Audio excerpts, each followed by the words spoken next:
My name is Tiff, and I'm an Arctic wolf.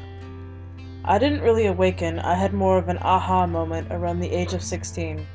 I was researching werewolves and came across the term therianthropy on alt.horror, and it made me realize I wasn't the only one that felt like they should have been born a different species. Through my shifts, I was able to narrow down my species. White fur and rounded ears. The Arctic wolf really resounded within me. Yes, I am out to others, and the reaction is of either mild interest or uncaring as long as I'm happy. I've only ever run into problems being otherkin online.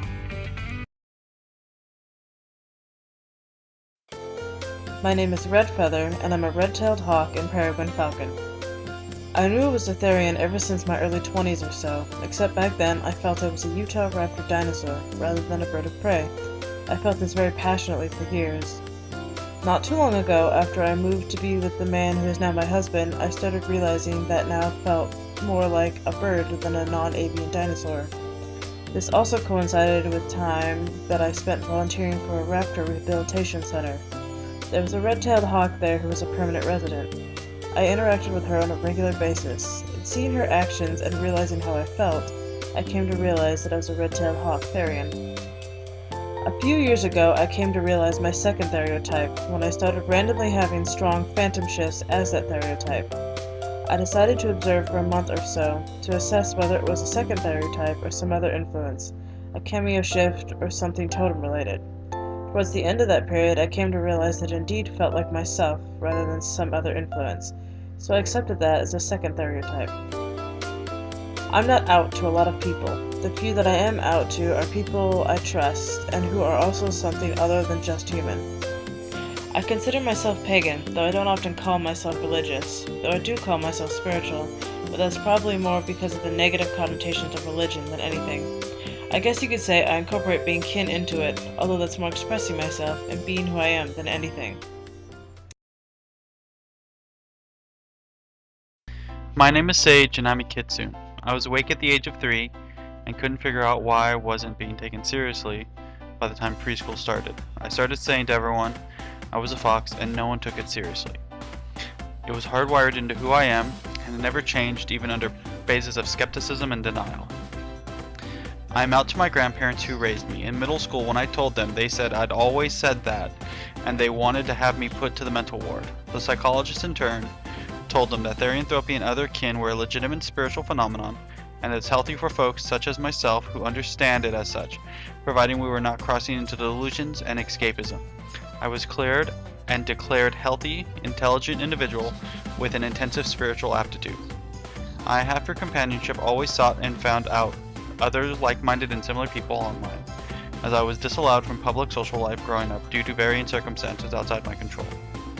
I had problems with being otherkin in that I was raised Roman Catholic and it never took.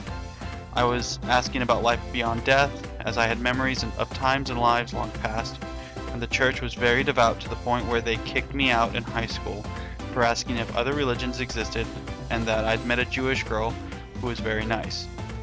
They had had enough of me and I of them. My high school class at a public school who had heard me insisting repeatedly, though by the time 4th grade had rolled around, I kept my mouth shut, knowing them all as not understanding and being relatively reality is before our eyes types, had let word slide into the church study group, and before my confirmation, the priest teachers had publicly humiliated me by calling me hellspawn and all manners of foul names. The priest, now in prison for pedophilia, long story short, had then proceeded to stalk my house nearby for 2 weeks and tried to get the public high school to have me sent to the mental ward for questioning the religious legitimacy. I never felt so free before. That was the biggest issue I had being kin and not identifying as human. Conforming to a human society and human religion, which never worked for me, nor explained my existence when I remembered so much more than was offered. The Egyptian deities wound up coming into my life when I found myself unknowingly at a Yule celebration in Boston after I'd sworn I'd simply go atheist for the rest of my life. That Yule, which I had thought was simply a holiday dance party or something, transformed my life. I have since become a practicing, legally ordained reverend and high priest of Wicca, and I freely offer GLBTQ support and teach Wicca and witchcraft through my own coven. It has been a very strange path that I've lived and led, and one I hold no regrets in. In regard to my grandparents, they now understand and accept it. My birth mother said, "That makes everything you do make so much more sense now, like eating bees and running on all fours as a toddler." And my aunt and uncle do not know. They also understand that my fiancé is a Therian as well, and that most of my friends were, and are, very understanding. We have made peace with the different religious beliefs.